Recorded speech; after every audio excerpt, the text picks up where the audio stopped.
Assalomu alaykum, qadrli tomoshabinlar. Bugun bir tarixiy mulohaza qilsak, tarixiy mavzularda ayniqsa Ikkinchi jahon urushi haqida mana ko'rsatuvlar qilganimizda ko'plab izohlarni o'qidim. Albatta, Sovet tarixi bilan tarbiya topgan avlod tabiiyki o'sha bizning mulohazalarimizni, biz berayotgan faktlarni hazm qilishi juda qiyin bo'ladi. Shuning uchun men mana kecha Facebookda bir postga ko'zim tushdi va shuni tarjima qildim. Mana shu kishi haqida, shu post haqida biroz sizlar bilan gaplashmoqchiman. Dmitriy Chernyshov degan o'sha bloger bor, juda yaxshi maqolalar yozadi. Ko'pincha men tarjima qilib qo'yaman shu Chernyshovning maqolalarini. Sovet ittifoqini Ikkinchi jahon urushi, ya'ni ular Ulug' Vatan urushi deb ataydigan jabhasida, ya'ni Germaniyani SSRga qilgan hujumining ilk yillari, ya'ni 1941-yil, 42-yillarda nima uchun SSSR, ya'ni Sovet qo'shinlari, Qizil armiya o'sha Germaniyani Wehrmacht armiyasiga zarbalariga munosib javob qaytara olmadi va million asirlar o'sha qo'lga tushgan, o'sha Wehrmacht natsistlar qo'liga. Mana shular haqida yaxshi bir narsa yozibdi. Shu haqda biroz sizlar bilan fikrlashmoqchiman, o'rtoqlashmoqchiman. Qarang, Dmitriy Chernyshov nima deyapti? Men uzoq vaqt 1941-1942-yillardagi Qizil armiya boshidan kechirgan o'sha dahshatli halokatlarning sabablarini tushuna olmasdim.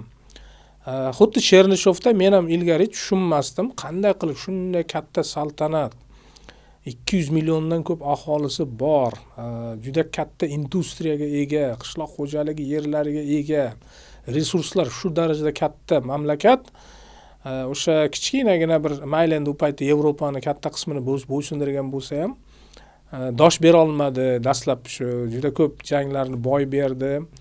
Millionlab askarlar o'sha asirlikka olindi. Men ham xuddi Chernyshev kabi tushunmasdim. Va Chernyshev davom etadi. Deyarli butun bir kadrlar armiyasi yo'q qilingan edi. Mana shu nima uchun bunchalik dastlabki o'sha talofatlar, dastlabki mag'lubiyatlarning sabablari. Chunki deyarli butun bir kadrlar armiyasi yo'q qilingandi. Millionlab mana shu janglarda millionlab asirlar, millionlab dezertirlar, ya'ni qochoqlar qanday qilib buncha ko'p odam qochdi urushdan, buncha ko'p odam asirlikka tushdi. Qanday qilib mana shular shunday bo'lib qolgan edi?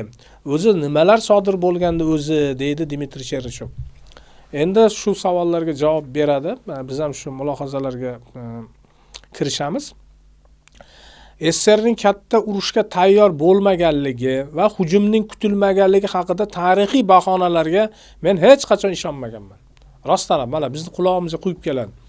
Внезапно напал haligi 22-iyun kuni Qo'qqisdan Germaniya qo'shinlari, nemis qo'shinlari Sovet ittifoqini shaharlarini bombardimon qila boshladi va Sovet ittifoqiga Qo'qqisdan hujum qildi degan bir yolg'on o'sha informatsiyani bizga 70 deyarli 80 yildan beri quyib kelishadi. Aslida shunday bo'lganmi? Albatta Dmitriy Chernyshov kabi men ham bunga ishonmaganman. Agar butun dunyodagi tanklar sonidan ko'proq tank qurgan SSR qanday qilib urushga tayyorlamagan bo'lishi mumkin? Unda kim tayyor bo'ladi? Mana butun dunyodan ko'p tank SSRda bo'lgan. Urushga tayyor bo'lmagan, urushni kutmagan davlat nima qiladi uncha tankni qurib? Eng ko'p tank SSRda bo'lgan. Urushni kutmaganmish. Qanaqasiga? Absurdku bu. Butun mamlakat katta urushga jadal tayyorlangan. Jadal. 20-30 o'sha SSR tashkil topgandan beri, o'sha bolsheviklar hokimiyat tepasiga kelgandan beri bular tinimsiz urushga tayyorlangan. Hech qanaqangi kutmagan, birdaniga bo'lib qopti, u gaplar hammasi haligi. Butun mamlakat katta urushga jadal tayyorlanayotgan edi. Tajribali harbiylar ham yetarli bo'lgan. Mamlakat doimo urush holatida bo'lgan. Mana SSR yaponlar bilan urushgan, finlar bilan urushgan, polaklar bilan urushgan va hokazo. Yuzlab Sovet harbiy maslahatchilari Ispaniyada o'sha grajdanlar urushi, mana Franco haqida ko'rsatuv qilgandik, fashistlar bilan tengma-teng kurashgan. SSRda minglab uchuvchilar, harbiy uchuvchilar, tankchilar, dengizchilar haligi Varashilovskiy strelok deydi. Varashilovchi merganlar, parashyutchilar tinimsiz tayyorlangan. Qanaqasiga bu mamlakat urushga tayyorlanmagan bo'ladi? Hamma urushga tayyorlangan. Haligi "Если завтра война" degan qo'shiqlar bo'lardi. Hattam aka eshitgansiz. Bu qo'shiqlar nima, qayerdan kelib chiqadi? Ertaga urush bo'lsa, ertaga safga chaqiriq bo'lsa, bugun safga tayyor bo'l degan qo'shiqlar bo'lgan. Endi men o'zbekchasini aytyapman. Bu shiorlar hayotga aylangan-ku Sovet ittifoqida. Urushga tappa tayyor bo'lgan. "Если завтра война" bu nima degan? Ertaga urush bo'lsa, biz tayyor bo'lishimiz kerak deyapti. O'zlari aytayapti-ku, qo'shiqlar aytayapti. Haqiqiy qahramonlar ham bor edi. Juda ko'p edi ham. Sovet xalqiga ta'zim qilish kerak mana shu bolsheviklar. O'zi bolsheviklarni ag'darib tashlamagani uchun u xalqni o'zi haligi xatosi, eng katta xatosi shu edi o'zi. U o'zlari hukumat tuzib nemislarga juda munosib zarba bersalar ham bo'lardi. Lekin bolsheviklarni, Sovet hukumatining xatosi tufayli mana shunday million odamlar asirlikka tushdi. Million odamlar qurbon bo'lib ketdi. Haqiqiy qahramonlar ham bor edi. Masalan, Rasenyay degan joyda, ya'ni o'sha hozirgi Boltiq bo'yida butun bir nemis tank guruhini to'xtatgan yolg'iz bitta tank bo'lgan. Yoki o'zini KB tankida pistirmada turib nemislarning 6-tank diviziyasidan 22 ta tankni yo'q qilgan Zinoviy Kalabanov degan o'sha tankchi bu bo'lgan. Bu milliy propagandani uydirmasi emas, bu haqiqiy faktlar. Shunday qahramonlar bo'lgan rostdan ham. Rostdan ham bo'lgan Sovet ittifoqida. U bekorga g'alaba qozongani yo'q. O'sha xalqning butun bir o'sha vatan uchun himoyada turganligi uchun mana shu qahramonliklarni ko'rsatgani uchun o'sha Sovet ittifoqi bu g'alabani qozongan. Shunday bo'lsa ham o'ta dahshatli mag'lubiyat sodir bo'ldi urushning boshida. Urush boshlangan dastlabki 3 hafta qarang. 3 hafta bor yo'g'i. Mana 22-iyun kuni boshlangan bo'lsa 3 hafta. Hali avgust ham kelmagan. 3 hafta ichida nemislar 700 ming kilometr kvadrat hududni bosib oldilar. 700 ming. Bu degani O'zbekistondan salkam 1,5 ta keladigan bir davlat hududi. Ukrainadan katta hudud. 700 ming kvadrat kilometr 3 haftada, Hattam aka. Nemislar 3 hafta tasavvur qilyapsiz? 1-2-3 haftada 700 ming kilometr kvadratni Wehrmacht nemis qo'shinlari bosib olyapti. Bu Polsha hududidan 3 barobar katta degani. Urush boshlangan 7 qarang, urush boshlanganiga 7 kungina bo'ldi, 1 haftagina bo'ldi. Nemislar Minskni olishdi. Belorussiya poytaxti Minskni bosib olishdi. Bu nima degani edi? Chegaradan, ya'ni Brestdan Minskgacha 345 kilometr. 1 haftada 345 kilometrga nemislar yorib kirdi. 1 haftada. Bu degani shu yerdan Buxorogacha deyarli, Toshkentdan 1 haftada nemislar. Uning uchun qanaqa fantastik tezlik bo'lish kerak armiya. Unga qarshilik bo'lyapti, otyapti, lekin 1 haftada mana unga yetyapti. Minskni olyapti nemislar. Minskdan Moskvagacha 800 kilometr. Bu nima degani? Demak, nemislar 1 haftada chegaradan Moskvagacha bo'lgan masofani 3dan 1 qismini bosib o'tgan ekan-ku. Qarang, agar shu tempda ketganda, demak, yana 1 oydan keyin Moskvaga borib yetib olardi. O'zi shunday ham bo'ldi deyarli. Urush boshlangandan 4 oy o'tgach, Qizil armiyaning 22-iyun kunidagi tarkibidan qarang, Hattam aka, 22-iyun kuni million Sovet armiyasi turuvdi chegaralarda.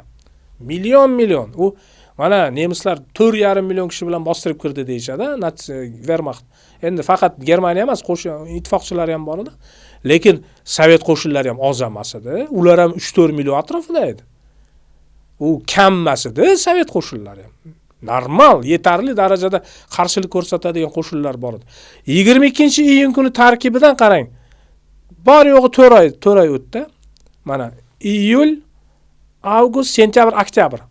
Oktyabr oyida ana shu qo'shinlardan, Sovet qo'shinlaridan, chegaralarda va boshqa qismlarda 8% gina odam tirik qolgan edi.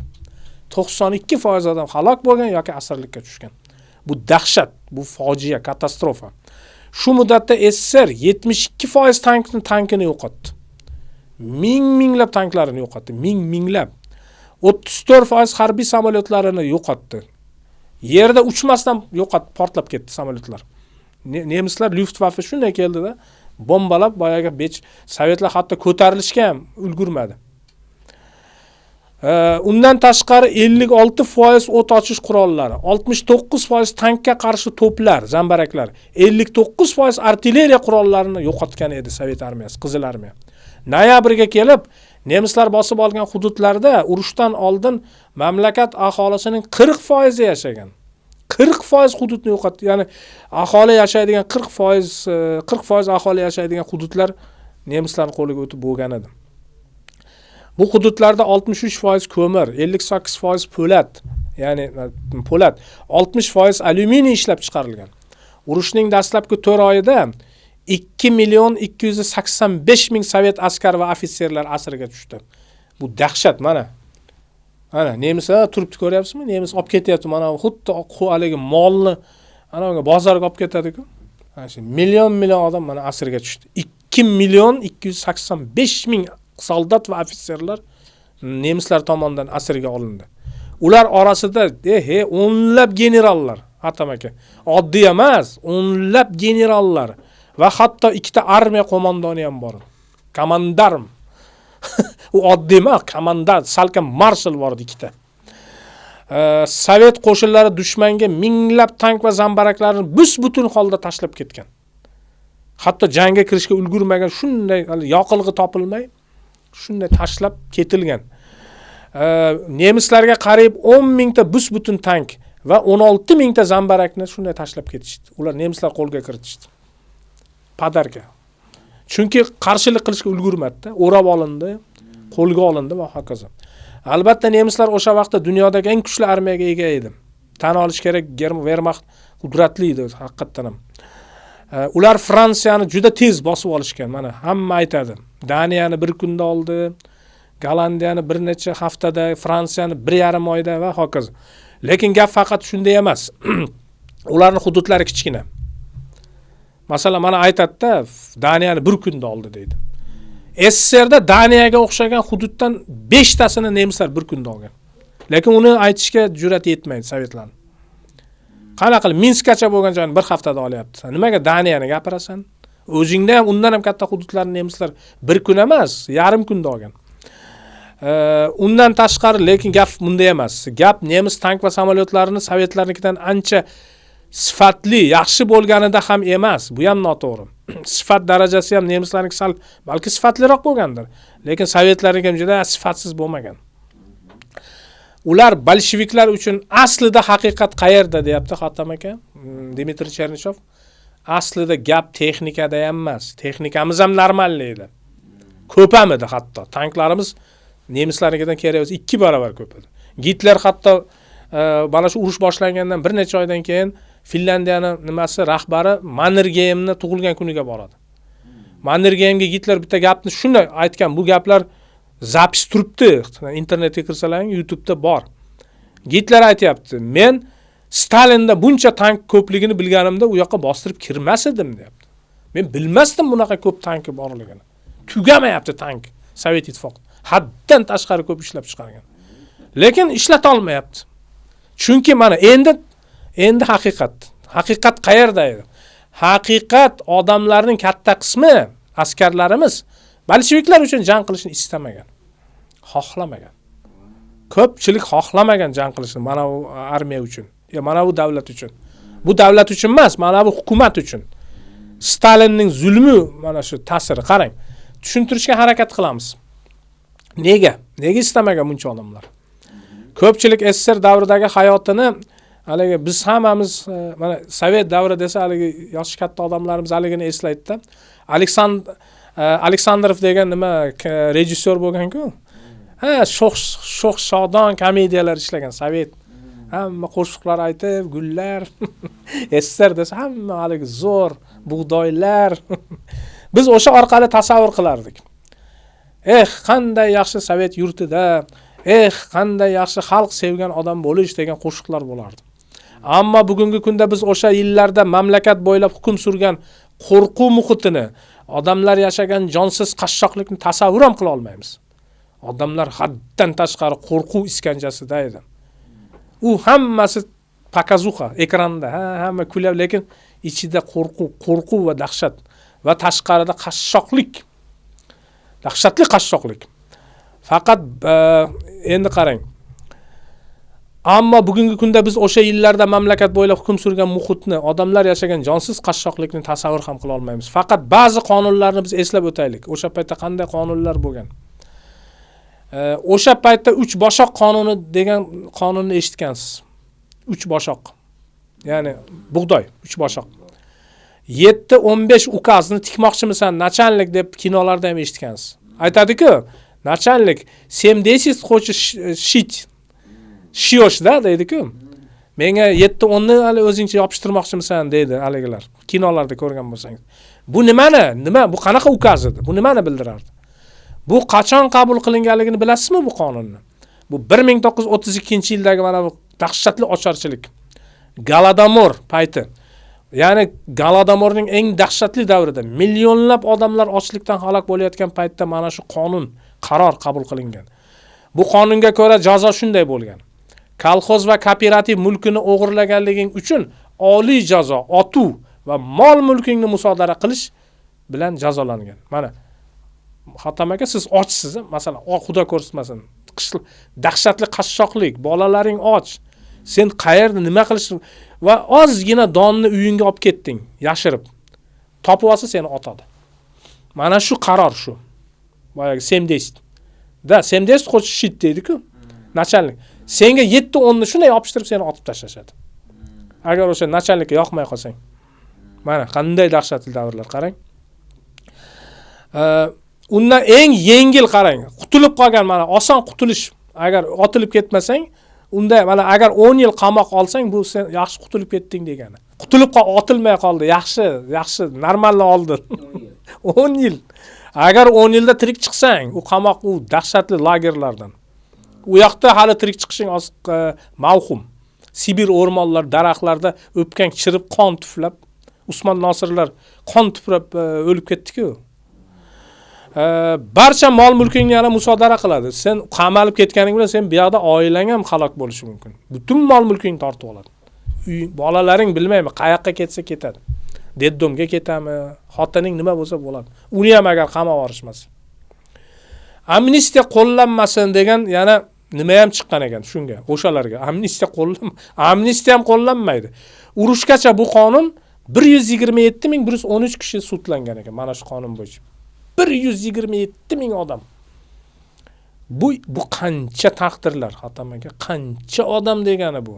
127.000 bu hazil ekan emas. Bu hozir bitta kattaroq shaharning aholisi bu. 1935-yilda yana bir ahmoqona qarori chiqadi, qarang, sovetlar. O'smirlar o'rtasidagi jinoyatchilikka qarshi kurash choralari to'g'risidagi qonun. Ya'ni 12 yoshdan boshlab kim o'g'irlik qilsa, Hatam aka, zo'ravonlik yoki tan jarohati, odam o'ldirish yoki o'ldirishga urinishda ayblangan o'smirlar xuddi kattalar qanday jazolansa qonun bo'yicha, bular ham shunaqa jazoga tortiladi. Tasavvur qilasizmi? Bolalar ham otilgan. Mana maloletka bizda bor-ku, maloletka deydi-ku, yoshi yetmagan, voyaga yetmagan deb unga yengilroq jazo berishadi. Mana koloniyalar yoki mana bu qayta tarbiyalanadigan maktablarga Stalin davrida otilgan. 14 yoshar bolalar otib tashlangan. Dahshat. Bolada o'tirmagan. Bo'ldi. Shu qaror chiqqan mana 35-yil shu qaror chiqqan, bo'ldi. Agar shu bola nimada ayblansa, bir qotillikda ot tashlanadi. Uni bola polaligiga qarab o'tirmaydi. 1939-yil 20-iyundagi bitta farmonini qarang, sovetlarning. Shartli muddatli ilgari ozod qilish bekor qilindi. Shartli chiqaradi hozir. Rahmat aytinglar mana hozir shu hukumatga. Hozir qancha shartli qilib qancha odamlar qamoqda shuni chiqib ketyapti. Ya'ni kolonkaga. U paytda shunday qaror chiqadi 39-yil. Qamalsang to'liq muddat dazvanka o'tirasan. Farqi yo'q. Kim bo'lishingdan qat'iy nazar. 5 yilmi? 5 yil. 3 yilmi? 3 yil, 2,5 yilmi? 2,5 yil, 10 yilmi? 10 yil o'tirasan. Hech qanaqangi sen nimaga chiqmaysan. Sen hech qanaqangi yengillatishmi bo'lmaydi. 1940-yil 10-iyulda bu qarorni eshiting. Ishdagi xatolar uchun, agar ishda bironta xato qilib qo'yasiz-ku, direktor, bosh muhandis va texnika nazorat bo'lim boshliqlariga 5 yildan 8 yilgacha qamoq jazosi. Ishda xato u. Kattana direktor 8 yil olib ketyapti. Injener ham 8 yil olib ketyapti. Bitta xato uchun. Kimdir yozib bersa mana ishxonada Ana shu direktorni yomon ko'radi kimdir. NKVdagi xat yozib beradi. Mana deydi. Mana xato qildi deb shunday yozib bersa, NKVda kelib tap ushlaydi. Ketdi quloqni ushlab ketyapti 8 yil, 10 yil, 5 yil, 8 yil oldi. 1940-yil 26-iyun ish normalari oshirildi. Buni hali o'lganning ustiga tepishda bu, Hatam aka. U qamash mayli, endi ish normasi ham oshirildi. Endi ko'proq ishlaysan. Ilgari sen kamroq ishlayotding, endi ko'proq ishlaysan va buni ustiga ish haqi pasaytirildi. Ham ko'p ishlaysan, ham oyling kam. Ajoyib. Qani hozirgi odamlarga ko'proq ishlab oyling pasaydi desinchi, dot devoradi. Nima deyapsan ey deydi. Lekin Stalin paytida qani dotam deya olmaysan. Qani dot deb ko'rchi, olib chiqib otadi. Senmi hali hukumatga qarshi aniq qilyapsan? Mana Sovet davri qanday bo'lgan? 40-yil. 40-yil. O'zi Sovet ittifoqi o'zi yashasa bir 70 yil yashadi. O'shani 40 yili 30 yil ketayotgan vaqt. 40-yil 26-iyun kuni 8 soatlik ish kuni haftasiga 7 kunlik ish haftasi joriy etildi. Hatam aka dam olmaysiz, hech qanaqa yakshanba yo'q. 7 kunmi? Tamom 7 kun ishlaysan. 8 soatdan. Ishdan ruxsatsiz ketib qolsang, mana Hatam aka, hozir mazza-ku. Zo'r ish mazza ishlayapti odamlar. Xohlasa birovlar javob so'rab ketadi, xohlasa javob so'ramay ketadiganlar qancha. Agar Stalin payti 40-yil 26-iyun kuni chiqqan qaror ishdan ruxsatsiz ketib qolsang, 4 oy qamoq. Prosta ishdan ruxsatsiz ketib qolganing uchun. Agar ishga kelmay qolsang, 6 oy jazo. Ana sizga. 1941-yil 9-aprel. Hatam aka. Tovar poyezdiga ruxsatsiz safar yoki poyezdda stop kranni bosib yuborsang, mana ruxsatsiz chiqib olsang, biletdan bo'lganki, u paytda dahshat, bilet ham topib bo'lmaydi. Kimdir stop kranni tortib yuborsa, 1 yildan 3 yilgacha qamoq. Chipta topish dahshat qiyin. Chipta topa olmaysan. Kassada yo'q, mana bizda hali bor-ku ba'zi joylar haligacha spekulyantlar olib sotarlar qo'lida. Endi bunday, chipta topa olmaysan, chipta topish qiyin. Agar chiptani boshqa yo'l bilan topsang, o'sha boyagi spekulyantdan olsang, agar uni bilib qolsa nima bo'lasan? Qamoq. Qamalasan, u ham sen ham. Balki u o'sha NKVdan odamidir, seni qo'lga tushirish uchun ataylab bilet sotgandir. 1940-yil 28-dekabr kuni chiqayotgan qarorni eshiting. Hunar, temir yo'l maktablari va FEZO, fabrika zavod o'quvchilari uchun intizomni buzish yoki maktabdan qochish 1 yillik mehnat koloniyasi. Mana bolalar uchun 1 yil mehnat koloniyasiga ketadi bola. 1941-yil 10-fevral, bu hali urushdan bir necha oy oldin chiqarilayotgan qarorlar, hali urush boshlanmasidan bir necha oy. Zavod uskunalarini sotish yoki almashish taqiqlanadi. Mana zavodda ishlayapsiz, o'sha uskunalarni almashish, birov bilan alma, detal buzilib qoldi. Almashib qo'yib ishlamoqchisan. Agar buni bilib qolsa, 2 yildan 5 yilgacha qamoq. Qarang, odamlar qanday azoblangan. Shundan so'ng 1940-yildan boshlab ko'p sohalarda ishlayotgan ishchilar pasportlarini ma'muriyatga topshirishga majbur ham bo'lgan hatto. Qishloqdagi ahvol undan ham yomon. Shaharda o'zi sal yengilroq hali bu, yengili. Zavoddaku bir bala qilib 7-8 soat ishlab qochasan uyga. Lekin qishloqda ahvol undan ham yomon. Pasport yo'q hech kimda. Ish uchun to'lov yiliga 3 rubldan oshmaydi. 1 yilda 3 rubl oylik olasan. 1 yilda 3 rubl. 1940-yilda bitta mehnat kuniga o'rtacha 1.6 kilogram kartoshka to'g'ri keladi. Mana. Hatamaga ertalabdan kechgacha qora terga botib ishlaysan, kolxoz yerida. Yer haydaysan, yer chopasan, hosilni o'rasan, hosilni mashoq qilib balo qilasan, tegirmonga olib borasan. Senga bor yo'g'i 1 kiloga 600 gram kartoshka beradi bir kunda. U ham yozib qo'yadi. Birdan bermaydi, keyin olasan. Tasavvur qilasizmi? 1.6 kilogram kartoshka uchun ertalabdan kechgacha eshakda ishlatadi. Hozir qani 1.5 kilo kartoshkaga ishla desa ishlaymi odamlar? Urib o'ldiradi.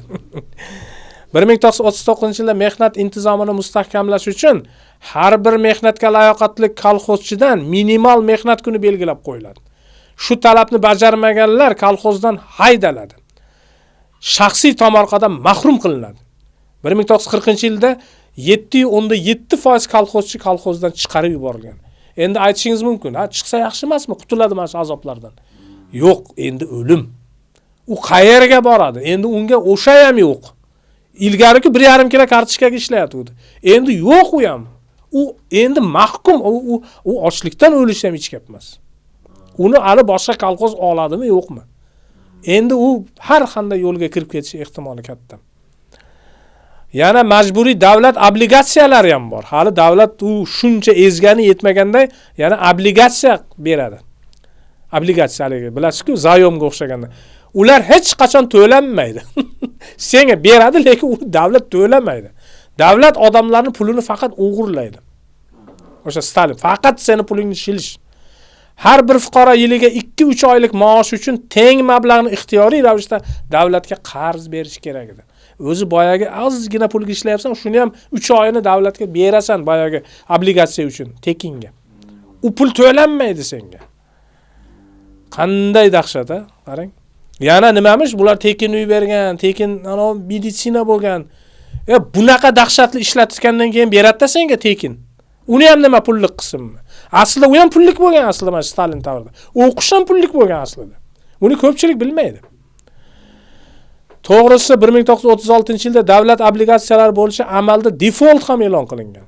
8% zayomlar 3% zayomlarga almashtirilgan. To'lov muddati 20 yilga kechiktirilgan. Laqillatgan xalqni.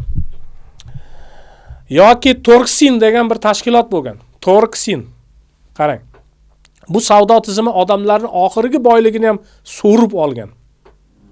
Bechora odamlarning oxirgi kistasida sandig'iga yashirilgan pulni ham tortib olish kerak degan Stalin. O'zi aslida biz mana bu boylarni talagan-ku, bolsheviklar. U asosiy talon emas, asosiy talon xalqni talash kerak. Aytganku 4 ta, 10 ta, 20 ta boyini puli bilan to'g'ri katta puldir, lekin eng katta pul xalqni, butun xalqni yig'ishtirib olish. Nima qildi bu bolsheviklar, sovetlar? 30-yildagi ocharchilik, balki ocharchilikni ham ataylab uyushtirgan bo'lishi mumkin hatto. Nima uchun qarang, eshiting. Torksin degan tashkilot do'konlar, ana shu do'kon, haligi ko'chma do'konlar bo'ladi-ku, mashinalarda yuradigan do'konlar. Qishloq yurib, un va oziq-ovqatni oltinga almashtiramiz deydi, tilloga. Tilla. Ataylab ochlik qilyapti, odamlardan boyagi tillalarni sug'urib olish. Agar siz och bo'lsangiz, sizning ko'zingizga oltin ham ko'rinmaydi. Hammasini chiqarib berasan. Bor budingni chiqarib berasan. Nima bo'ldi? Natijada odamlar ochlikdan o'layotgan bolalarni qutqarish uchun nima bo'lsa ham berardim. Hatto qo'lingizdagi nikoh uzukni ham yechib berasiz. Hattomak. Xudo ko'rsatmasin. Yechib berdi odamlar. Bo'yniga taqilgan muqaddas, mana xristianlar muqaddas deb krest taqib yuradi, bilasiz. O'shalargacha yechib berdi. Endi ular nima deydi? Xudoga ham ishonmay qo'ydilar. Yechib berdi boya, muqaddas deb sanaydigan ikonalarigacha berdi, tilladan. Pinxona saqlangan boyagi nimalarni olib chiqib berdilar. Butun tillayu, butun kumush, uzuklar va boshqa narsasini. Qarang, 32-yildan 36-yilgacha ana shu Torksin tashkiloti sovet xalqidan 64 tonna oltinni yig'ib olgan ekan. 64 tonna oltin yig'ib olgan. Ana sizga. Mana shu Samarqandlarda ham shunday qilgan, Buxoroda ham odamlarni ana shunday qilib tillasini yig'ib olgan. Eng aqlli, eng o'ta nimalar saqlab qolmagan bo'lsa, asosiy massa yig'ib olingan pul. Ana 1933-yilda Torksin davlat uchun valyutani birinchi raqamli manbaiga aylangan, ko'rdingizmi? Sovet valyutasi. Bunaqangi landovur, bunaqangi bir anaqangi hukumat menimcha dunyo tarixida bo'lmagan bo'lsa kerak. Mana Xitoy kommunistik partiyasini agar Mao Zedunni olmasak.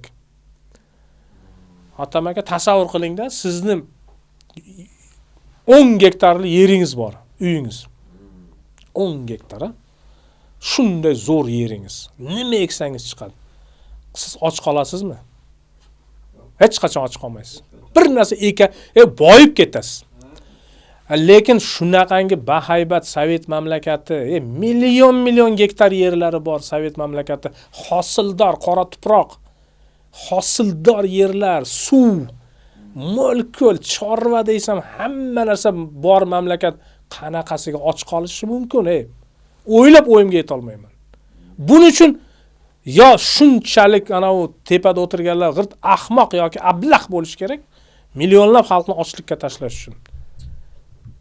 Bunaqa ovsar bo'lish kerak, bunday yerlaring, bunday potensial bilan och qolish uchun. Yana Sovet hukumatini yomonlaysan deydi. Qanday yomonlamaslik mumkin? Landauer yoki shunaqa ablah hukumat bo'lgandan keyin. Millionlab odamlarni och qoldirish ham mumkinmi shuncha yer bo'la turib? Chunki dehqonni o'ldirganingdan keyin och qolasan-da. Dehqonni o'ldirib tortib olaverganingdan keyin albatta och qolasan. O'sha paytda qarang. Masalan, Polshada Hatam aka, o'sha 30-yillarda $1 1,5 kilogramm yog' sotib olsa bo'lardi. Polshada. SSRda esa bor yo'g'i 300-400 gram sotib olar ekansan. Qadri ham tushib ketganda. 1936-yilda Torksen tugatiladi. Stalin tugatdi uni. Chunki u ishini qilib bo'lgandi. U davlatga 287 million oltin rubl foyda keltirdi. Qiladigan ishini qilib bo'ldi-da u Hatam aka. Endi bo'ldi, u tashkilotni yig'ib olsa ham bo'lar. Bu Gorkiy avtozavodi degan katta zavod bo'lgan. Yoki Dneprostroy va Magnitka kabi 10 ta ulkan sanoat obyekti qurilishi bilan teng mablag' edi. Menimcha Stalin mana shu mablag'larni o'sha nimaga ishlatdi shekilli. Boyagi sanoat zavodlariga, tank ishlab chiqaradigan zavodlarga. Armiyada esa vaziyat yanada dahshatli edi. Grajdanlik urushida g'alaba qozonganlar kim edi deb o'ylaysizlar? Ko'pchilik mana Varashilov bilan Budyonniy deb o'ylaydi. Hech qanaqa. Ularni aslida professional harbiylar, ya'ni podsho Nikolay o'sha davrda, ya'ni podsho davridagi sobiq armiya ofitserlari boshqargan. Shuning uchun ham bolsheviklar g'alaba qozondi. Bu ish uchun menimcha Trotskiyga rahmat aytish kerak bolsheviklar. Trotskiy agar o'sha sobiq eski rus zobitlarini o'z tarafiga og'dirmaganda bular hech qachon yuta olmasdi.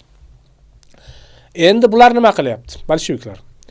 20 nafar front qo'mondonlaridan 17 nafari qarang sobiq podsho ofitserlari bo'lgan. Front shtablarining 25 nafar boshlig'idan 22 nafari general shtab bitiruvchilari bo'lgan. Hammasi o'sha Sarska Rossiya, podsho Rossiyasida o'qigan.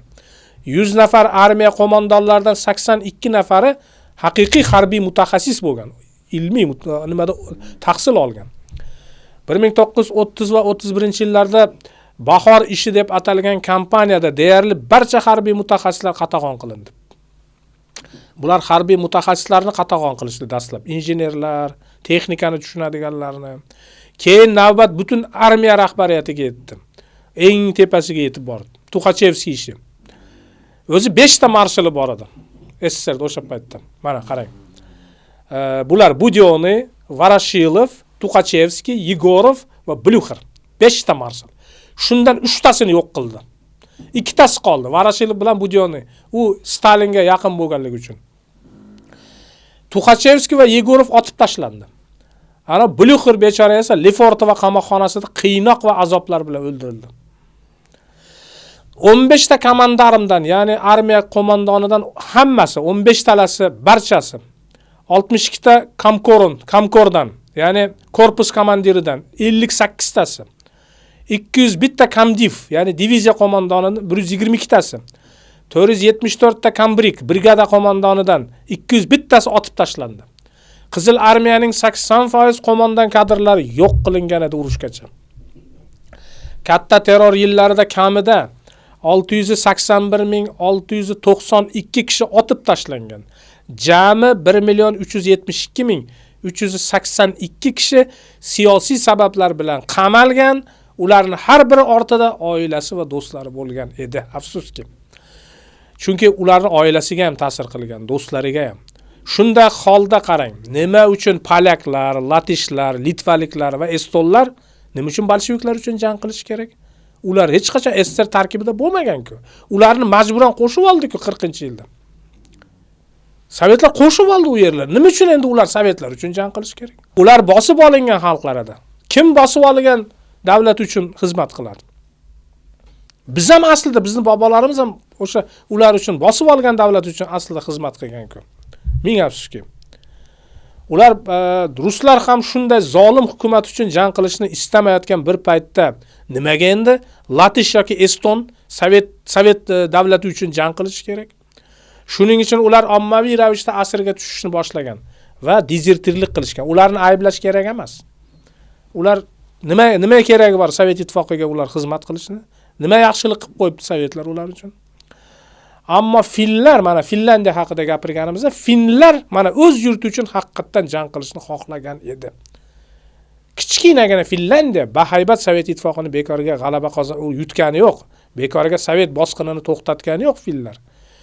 Ular hech narsadan qo'rqmadilar. Ular butun mamlakat bo'ylab qarang.